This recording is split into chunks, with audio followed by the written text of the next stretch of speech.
এ যেন ধুলোর রাজ্য। প্রকৃতি থেকে শীত গেছে, কিন্তু ১২ মাসই রাজধানীর বাতাস দূষিত করছে ধুলোর আস্তরণ।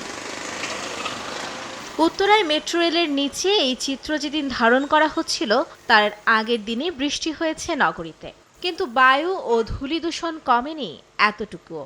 এমন চিত্র পুরো শহর জুড়ে, সড়কের দুপাশের গাছগাছালি যার প্রথম শিকার।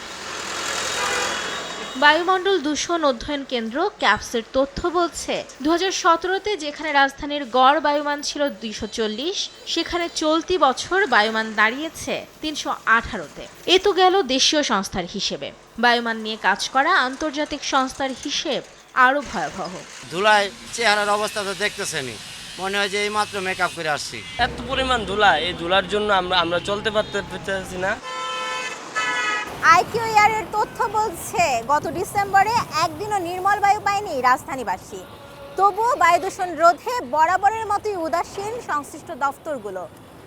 বায়ু দূষণ দূর তো দূরের কথা, বরঞ্চ নিজেরাই দূষণের সঙ্গে জড়িত দুই সিটি কর্পোরেশন, এমন অভিযোগ নগরবাসীর। এখানে দেখার দায়িত্ব তো সিটি কর্পোরেশনের। ডেলি যদি 2 বার করে পানি দেয়, বেশি করে দেয়, রাস্তাটা ভিজাইয়ে রাখে 2 সাইড, তাহলে বায়ু দূষণটা হয় না। আন্তর্জাতিক বায়ুমণ্ডলীয় সূচক AQI অনুযায়ী বায়ুমান 0 থেকে 50-এর মধ্যে থাকলে তা স্বাভাবিক হিসেবে ধরা হয়। এর মাত্রা 150 অতিক্রম করলে সেটি হয়ে ওঠে অস্বাস্থ্যকর। বাতাসকে ঝুঁকিপূর্ণ বিবেচনা করা হয় 300 অতিক্রম করলে। ক্যাপসের সাম্প্রতিক তথ্য বলছে, গত জানুয়ারি মাসের 16 দিন খুব অস্বাস্থ্যকর এবং 15 দিন দুর্যোগপূর্ণ বায়ুমান ছিল রাজধানীতে, যার প্রভাব পড়ছে রাজধানীবাসীর স্বাস্থ্যে। এখন কিন্তু শ্বাসকষ্টটা বাড়ছে, সবচেয়ে বেশি এফেক্টটা পড়ছে মানবদেহের উপরে, স্বাস্থ্যের উপরে।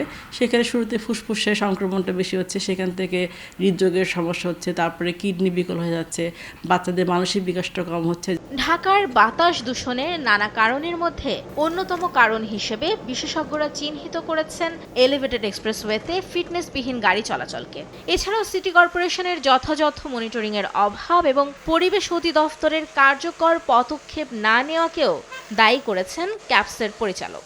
এলিভেটেড এক্সপ্রেসওয়ে চালু হওয়ার পর থেকে ধুলাবালিগুলো একটু ভার্টিক্যালি ডিস্ট্রিবিউট হচ্ছে, অর্থাৎ উপরে আগের তুলনায় অন্তত 40 ফিট উপরে এই ধুলাবালিগুলো, বিশেষ করে ব্ল্যাক কার্বন, গাড়ির কালো ধোঁয়া, এগুলো তৈরি হচ্ছে। নির্মাণবিধি না মেনে কাজ করাটা নাগরিক ভোগান্তি তৈরি করার ক্ষেত্রে সবচেয়ে বড় ভূমিকা রাখছে।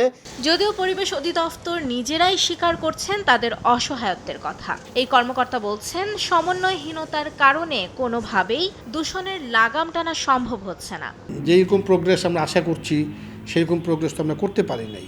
অন্যদেরও দায়িত্ব নিতে হবে, সিটি কর্পোরেশনের দায়িত্ব নিতে হবে, ওনাদেরও ম্যাজিস্ট্রেট আছে। দূষণের বিস্তৃতি এত বেশি, এটা কন্ট্রোল করা লম্বা সময়ের ব্যাপার। গবেষণা বলছে, ঢাকার বায়ু দূষণের প্রধান উপাদান হচ্ছে বাতাসে অতি ক্ষুদ্র বস্তুকণা বা PM2.5-এর উপস্থিতি, যা বিশ্ব স্বাস্থ্য সংস্থার মানমাত্রার চেয়ে প্রায় 37 গুণ বেশি। ফলে এই শহরের বাতাস ক্রমেই ভারী হচ্ছে দূষিত কণার ভিড়ে।